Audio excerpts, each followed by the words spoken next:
Hey guys, so today I have swatches of a new Essie collection that, let's see, I saw a post on Instagram. Well, I should say Amy sent me a screenshot of a post on Instagram.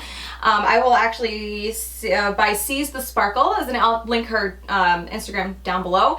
And she had found these in a Rite Aid in a display. I saw these, I was really excited about them, so I ran out into town to search. My Rite Aid is like 6 months behind on collections, but I did find them at Walgreens. They're these really sweet Valentine's Day polishes. They have these like kind of wraps around them. Each bottle has a different design. I thought it was really, really cool. So there's a few glitter toppers in here and then some, I guess, freestanding polishes. So 6 polishes here altogether. I'm not exactly sure the name of the collection. The post that Amy sent me was a totally different display than what I had in my Walgreens, and my Walgreens was just like a generic Essie display. It didn't have anything like specific to this collection. This one here looks like a Rite Aid display, and it says Essie Love, new Valentine's Day collection, and then it says more fun together. So I'm not sure if it's Essie Love or if it's just love or if it's more fun together. Hopefully I'll have that figured out by the time I title the video. But 6 polishes in this collection, and I will get into the swatches. So each one of these bottles has its own like unique wrap, like plastic shrink wrap around it with like they each have a different design, which I think is pretty cool. This first polish is called Crush and Blush, and this is a very, very light milky pink with a pink shimmer, which is not, the glare is gonna, there it is. Every time I can get the shimmer to show up, the glare from my lights covers it up on the bottle. It's the worst angle ever. So this one is very, very sheer on that first coat. It's pretty much just the pink shimmer. It does build up pretty nicely, but there's not much base color to it. And good formula on this one. So this one is starting to build up on that second coat. You can see there is a little bit of base color there now. I do still have some nail line though, and this is one of those polishes that even after 3 coats, you're not going to completely cover up the nail line. And this is just shimmer in here, so it's not going to affect the removal at all. So you do get a bit more coverage here with that third coat, but you can still see some nail line. It is pretty subtle though, and you do have some very, very, very minor brush strokes when this polish is wet, but those do go away, brush strokes in the shimmer, and those do go away as it dries. So that is 3 coats of Crush and Blush.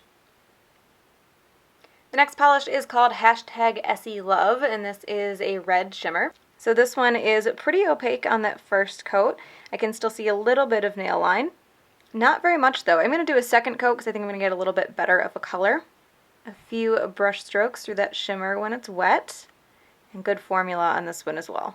So this one does cover completely in 2 coats. The brush strokes through the shimmer did go away a bit. I will say if you look really, really closely you can still pick some out, but it's not terrible. The color does deepen a bit with that second coat as well. So that is 2 coats of Essie Love. The next polish is called Roses Are Red, and this is a red jelly base with some red micro glitter in it. I can tell you guys right now, this is pretty much Essie's leading lady from years ago. It was a holiday collection, I want to say like 5, maybe 6 years ago, and they're pretty much identical. I did just a little swatch on paper here just to check the colors a bit, and yeah, that's the same polish.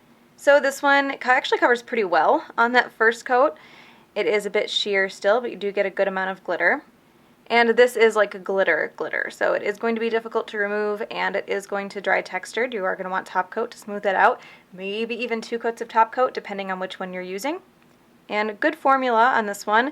And let me know what you think about whether it's ever acceptable for a brand to like completely dupe their own polish, or if there's a certain amount of time that can pass that makes it okay. Because I remember living in my apartment in Minneapolis when I bought Leading Lady, and that would have been at the latest 2013. So it's been out for a while. No, it would have been 2012 because it would have been a holiday collection. I'm going to look that up while I wait for this to dry. Okay, so this one does cover completely in 2 coats, and that does give you a little bit deeper of a color. You can see it is already drying with that texture from the glitter. And I did look this up, and Leading Lady came out in the holiday 2012 collection. So 7 years, more like 6, since one came out at the end of 2012 and the other one came out at the beginning of 2019. Let me know what you think about that. So that is 2 coats of Roses Are Red. So the next three polishes are all glitter toppers. This first one is called Sparkles Between Us, and this is a darker matte pink. It has a little bit of very fine metallic light pink glitter in there. And then it's very hard to tell the difference between the matte dark pink and this like very slightly pinky purple shade, but there are two different shades in there, and this goes from very, very fine to fairly chunky. I am layering all of these glitters over pink shades from the OPI Tokyo collection for spring 2019. I do have the whole base collection of 12 on deck, but I'm waiting. There are 6 other polishes that go along with this collection, some really interesting looking glitters, so I'm waiting until I can get my hands on those so I can do the whole collection in one video. So this is another romantic evening from OPI. So this wide brush here helps quite a bit with getting a glitter on like this. I do still tend to take the side of the brush, you can see there's some larger glitters stuck there, and kind of dab them onto my nail and then move things around how I want them after. There is kind of a trick to glitters like this. Obviously you can just swipe it right on if you want, but you're going to get mostly the small glitters if you do that. You end up kind of swiping the larger ones right back off. And these are very large chunky glitters, so these are going to dry very textured. You're definitely going to need a coat of top coat or 2 to smooth it out, and they are going to be more difficult to remove. But as far as glitters go, the base isn't thick. They're not like stringy or goopy or anything like that. It's going on really well. Also, looking very closely at this one, I think we have 3 different shades of pink in there. There seems to be like a hot pink, a more bubblegum pink, and a slightly purple pink, but they're all very, very close to each other. So that is 1 coat of Sparkles Between Us. The next polish is called So Cupid, and this is an all matte glitter. This doesn't have any of those little metallic glitters that the last one had. It's a couple different shades of pink, a few different shades of pink, because that very, very light, almost white looking glitter is actually a very, very pale pink. And I am layering this one over Rice Rice Baby, again from the OPI Tokyo collection. So this one, same concept as the last one. You do need to do a little bit of dabbing and manipulation to get everything spaced out. I definitely want to amend my description of this polish because there are for sure some red glitters in here as well. And just like the last one, this is going to dry textured because it is a lot of glitter, and you are going to have to scrub the nail to get that off if you don't use a peel-off base coat. So that is 1 coat of So Cupid.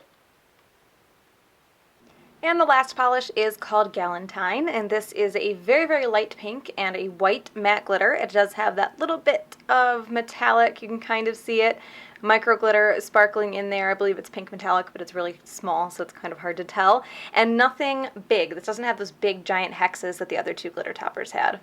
And I am layering this one over Arigato from Tokyo. Again, OPI, Tokyo, spring, coming soon. So with this one, because it doesn't have those big giant hexes, you can treat it a little bit more like a normal polish. You might still have to do a little bit of manipulation and placement to get everything spread out evenly, but you won't have to really dab those big glitters onto the nail because they're not in here.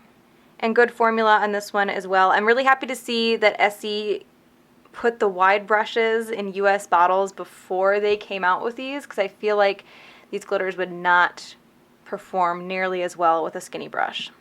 So that is 1 coat of Gallentine. So I really love that there are a bunch of glitter toppers in here. It's very, very exciting to me, but So Cupid is going to be my favorite because it has the light pink, the red, and the dark pink in it.